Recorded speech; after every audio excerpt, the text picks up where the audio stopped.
সাধারণ শিক্ষার্থীরা যারা চাকরি প্রত্যাশী তারা আন্দোলনে নামে স্বৈরাচার হাসিনার নির্দেশনায় সাধারণ শিক্ষার্থীদের বুকে গুলি চালানো হয় এবং যখন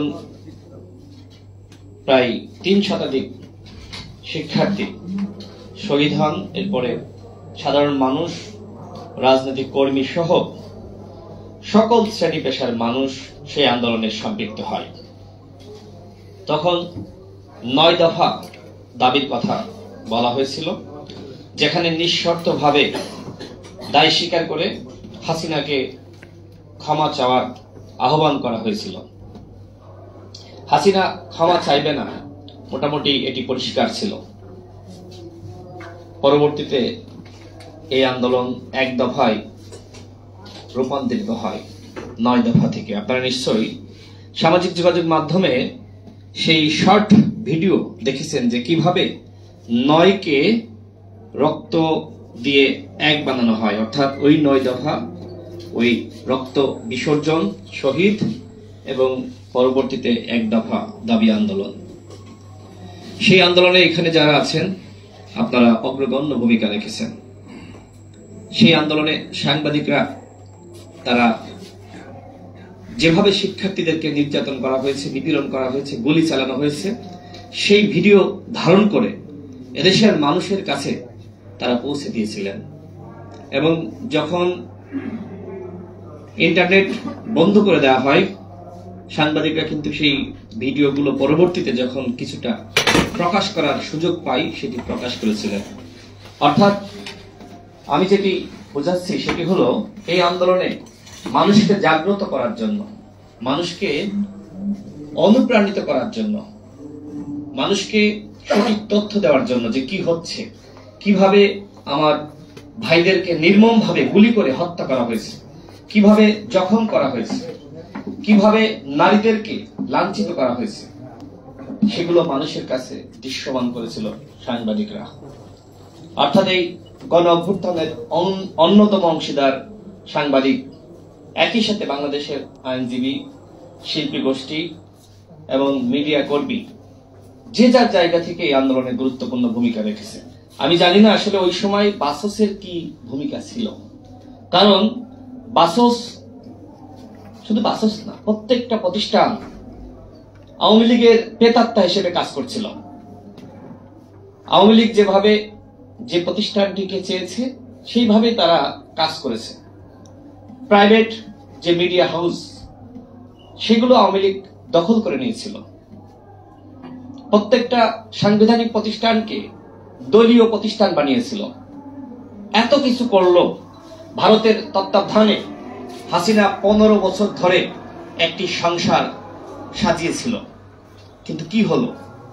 সেই সংসার টিকিয়ে রাখা যায়নি। স্বৈরাচার হাসিনার পতন হয়েছে। আমাদের সামনে হাজারো ভাইয়ের স্মৃতি। আমরা আবু সাইদকে দেখেছি কিভাবে বুক চিতিয়ে তিনি নিজেকে আত্মত্যাগ করেছেন। তিনি সেই গুলি তার বুকে ধারণ করেছেন, মানুষকে সাহস দিয়েছেন। আবু সাইদ আজকে বাংলাদেশের মানুষের কাছে একটি সাহসের নাম, একটি অনুপ্রেরণার নাম। ঠিক একইভাবে চট্টগ্রামের ওয়াসিল, তিনি দ্বিতীয় শহীদ ছাত্রদল নেতা। দুঃখের সাথে বলতে হয় এখানেও এই শহীদদের নামের তালিকা, সেখানে বৈষম্য। অর্থাৎ আমরা একটি গণ অভ্যুত্থান করেছি, কিন্তু বৈষম্য এখনো পুরোপুরি নিরসন হয়নি। মুগ্ধ যে ছেলেটি পানি পানি বলে চিৎকার করছিল যে আপনাদের কারো পানি লাগবে, আমরা ওই সময় যারা আন্দোলনে ছিল সবাই তৃষ্ণার্ত, এই ছেলেটি এই উদ্যোগ নিয়েছিল। আজকে আবু সাইদ, ওয়াসিম, মুগ্ধদের স্মৃতি আমাদের সামনে। আমরা কোনোভাবেই এই স্মৃতিকে আমরা হারাতে পারি না। 24-এর যে গণ অভ্যুত্থান, যে চেতনা, সেটিকে আমাদের ধারণ করতে হবে, সেটিকে সামনে রেখে আমাদের এগিয়ে যেতে হবে। এই গণ অভ্যুত্থান একটি নতুন বাংলাদেশ তৈরির সুযোগ আমাদের কাছে দিয়েছে। আমরা যদি এই সুযোগ হাতছাড়া করি, দ্বিতীয়বার বা তৃতীয়বার আর কখনো সুযোগ আসবে বলে মনে হয় না। সুতরাং এখানে যারা আছেন সাংবাদিক, শিল্পী, হয়তো আমি মনে হয় এখানে একজন রাজনীতিবিদ, আর কেউ আসে নাই। আমাকে মাহবুব ভাই বললেন তার অনেক অনুষ্ঠানে এসেছি এবং তিনিও আমাদের অনেক অনুষ্ঠানে গিয়েছেন। আমরা দেখেছি তাদের কি ভূমিকা। কয়েকজন মানুষ, মাহবুব মোর্শেদ, এহসান ভাই, এই কয়েকজন মানুষ মিলে আমরা দেখেছি যে কিভাবে তারা শিল্পীদেরকে জাগ্রত করার জন্য কাজ করেছেন, কিভাবে রোদে পুড়ে বৃষ্টিতে ভিজে তারা একটি সাংস্কৃতিক লড়াই করেছেন। আজকে মাহবুব ভাইকে বাসসের এমডি করা হয়েছে, আমরা তাকে শুভেচ্ছা জানাই। একজন যোগ্য মানুষকে যোগ্য স্থানে বসানো হয়েছে, যিনি প্রকৃতপক্ষে বিপ্লবকে ধারণ করেন। আমাদের সমাজে অনেকে আছেন যারা সরকারের বিভিন্ন জায়গায় দায়িত্ব পেয়েছে, কিন্তু তারা কে কতটুকু বিপ্লব ধারণ করেন সেটা কিন্তু আমরা সকলেই আমরা জানি। বিশেষ করে যে উপদেষ্টা পরিষদ গঠন করা হয়েছে, সেই উপদেষ্টা পরিষদে একজন বিপ্লবী উপদেষ্টা রয়েছেন, আমাদের সকলের প্রিয় ঢাকা বিশ্ববিদ্যালয়ের শিক্ষক আসিফ নজরুল স্যার। দেখেন, আওয়ামী লীগ তার বিরুদ্ধে সবসময় ষড়যন্ত্র করেছে। তিনি 2018 সালে যখন কোটা সংস্কার আন্দোলন হয়, আমি জেলে গিয়েছিলাম। আমার মা রাস্তায় যেভাবে চিৎকার করেছে, এখানে রাখাল রাহা আছেন, আমার বাবার সাথে আমার মার সাথে তারা ছিলেন, হাসতাল কায়ুমরা ছিলেন। এবং সে সময় মাহবুব মোর্শেদ ভাইরা সহ অনেক অ্যাক্টিভিস্ট আমাদের পক্ষে দাঁড়িয়েছেন। খুব কম শিক্ষকরা আমাদের পাশে ছিলেন। যারা পাশে ছিলেন তাদের মধ্যে তানজিম স্যার, সাবিনা, লুৎফা ম্যাম সহ গিটিয়ারা নাসরিন ম্যাম তারা ছিলেন। এবং একই সাথে আরেকজন শিক্ষক আমাদের সাথে ছিলেন, আমাদের পাশে ছিলেন।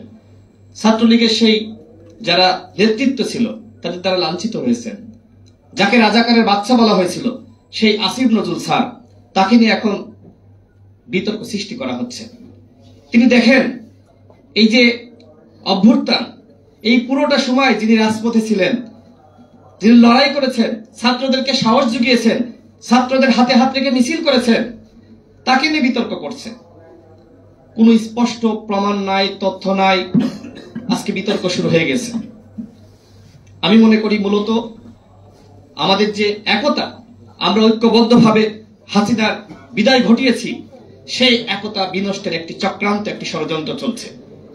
এই ষড়যন্ত্র যদি আমরা এখানে যারা আছি, শিল্পী, লেখক, সাংস্কৃতিক কর্মী, সাংবাদিকরা সবাই মিলে যদি আমরা মোকাবেলা না করতে পারি, তাহলে এই অভ্যুত্থান ব্যাহত হবে, আমাদের বিপ্লব ব্যর্থ হবে। সুতরাং আপনাদেরকে সিদ্ধান্ত নিতে হবে, আমরা কি আসলে প্রকৃতপক্ষে জাতীয় ঐক্য সংহতি প্রতিষ্ঠা করব, নাকি আমরা এইভাবে ষড়যন্ত্রের ফাঁদে পা দিব। যে আসিফ নজরুল সারা জীবন ধরে সবসময় আমরা দেখেছি, যিনি ভারতের আগ্রাসনের বিরুদ্ধে প্রতিবাদ করেছেন, তাকে বলা হচ্ছে ভারতের দালাল, র এজেন্ট। তিনি নাকি 3 তারিখে সেনাবাহিনীর হেফাজতে ছিলেন। কোন তথ্য প্রমাণ আছে? শুধু মুখ দিয়ে কথা বললেই কি সেটি বিশ্বাসযোগ্য? আমরা মনে করি আমাদেরকে সম্মিলিতভাবে এগুলো মোকাবেলা করতে হবে। আমাদের যে সকল উপদেষ্টারা রয়েছেন তাদের মধ্যে নামে কয়েকজন বিপ্লবী আছেন, বিপ্লবী চেতনা ধারণ করেন, তার মধ্যে অন্যতম আসিফ নজরুল স্যার। তার পাশে আমাদের সকলকে দাঁড়াতে হবে। তাকে আজকে যদি সরিয়ে দেওয়া হয়, বিতর্কিত করা হয়, তাহলে বিজয়ী হবে কারা? ওই স্বৈরাচার পেতাত্তা হাসিনার দশররা। অন্য কোন উপদেষ্টা বিদেশে গিয়েছে, এইভাবে নিপীড়নের শিকার হননি। একমাত্র আসিফ নজরুল তিনি বিদেশে গিয়েছেন, নিপীড়নের শিকার হয়েছে। এইখান থেকে বুঝতে হবে যে তার উপর আওয়ামী লীগের কত বড় আক্রোশ, কত বড় ক্ষোভ। আওয়ামী লীগ, শেখ হাসিনা মনে করে যে আসিফ নজরুল ছাত্রদেরকে উস্কানি দিয়েছে। দেখবেন যে কতগুলো ভুয়া পেজ, এই পেজ থেকে প্রতিনিয়ত আসিফ নজরুল স্যারের বিরুদ্ধে নানান ধরনের প্রপাগান্ডা ছড়ানো হচ্ছে। আর সেগুলোতে আমাদের অনেকে, সাধারণ মানুষ বুঝে বা না বুঝে, তথ্য প্রমাণ না পেয়েও অনেকে বিশ্বাস করছে। আপনাদেরকে বলবো, যাচাই বাছাই করুন, আগে জানুন শুধুমাত্র সত্যের সাথে মিথ্যার মিশ্রণে যে ভিডিও, অডিও প্রকাশ করা হচ্ছে কতটুকু সত্য, কতটুকু যুক্তিসঙ্গত, সেটি অবশ্যই যাচাই বাছাই করে তারপরে মন্তব্য করা উচিত। অন্যথায় আমরা যদি এইভাবে বিষেধকারে লিপ্ত হই, তাহলে আমরা কিন্তু কেউ রক্ষা পাবো না। আমি বক্তব্য সংক্ষেপ করছি। সর্বশেষ বলবো, এই মুহূর্তে জাতীয় ঐক্য সংহতি ছাড়া এই জাতিকে কোনোভাবেই রক্ষা করা যাবে না। গতকাল ঢাকা বিশ্ববিদ্যালয়ের একজন শিক্ষকের সাথে কথা হচ্ছিল। তিনি বলছিলেন যে ৭১-এর পরে যেভাবে জাতীয় ঐক্য সংহতি নষ্ট হয়, আওয়ামী লীগ শেখ মুজিবের নেতৃত্বে ক্ষমতা দখল করে, এইবারও আমরা সেই ভুল থেকে নিজেদেরকে দূরে রাখতে পারি নাই। আমরা হাসিনার পতনের সাথে সাথে সেই জাতীয় ঐক্য সংহতি নষ্ট হয়ে গেছে। আমরা একে অপরের বিরুদ্ধে লেগে গিয়েছি, ক্ষমতার দ্বন্দ্বে লিপ্ত হয়েছি। এইভাবে একটি দেশ চলতে পারে না। আমাদের হাতে আবু সাইদ, মুগ্ধরা, ওয়াসিমরা দ্বিতীয় সুযোগ দিয়েছে। সেই সুযোগ আমাদের কাজে লাগাতে হবে। আমাদের সমস্ত ভেদাভেদ ভুলে আমাদের ঐক্যবদ্ধ হতে হবে। এই বাংলাদেশকে আমরা নতুন বাংলাদেশ হিসেবে বিনির্মাণ করতে চাই। সেই বাংলাদেশ গঠনের জন্য আসুন সকলে হাতে হাত রেখে কাজ করি। ইনশাআল্লাহ এই বাংলাদেশকে আমরা গড়তে পারবো। বাংলাদেশে আমরা রাষ্ট্র সংস্কার করতে পারবো এবং সেই নতুন বাংলাদেশ গঠনে সকলকে ঐক্যবদ্ধ থাকার আহ্বান জানিয়ে আমি আমার বক্তব্য শেষ করছি। সবাইকে গণ অধিকার পরিষদের পক্ষ থেকে শুভেচ্ছা। আমি বাংলাদেশ সংবাদ সংস্থা বাসসকে ধন্যবাদ জানাচ্ছি যে তারা এই ধরনের আয়োজন করেছেন। বাসস সহ সমস্ত মিডিয়াকে স্বাধীন হতে হবে। বাসসকে বলবো, আপনারা বাংলাদেশের গণমাধ্যম কিভাবে চলবে, কিভাবে সাংবাদিকতা বস্তুনিষ্ঠ হবে, সেই পথ প্রদর্শক হিসেবে আপনারা ভূমিকা রাখুন। আপনাদের সাথে আমরা যারা রাজনৈতিক কর্মী রয়েছে আপনাদের সাথে আছি একটি স্বাধীন গণমাধ্যম গড়ে তোলার জন্য। আসসালামু আলাইকুম।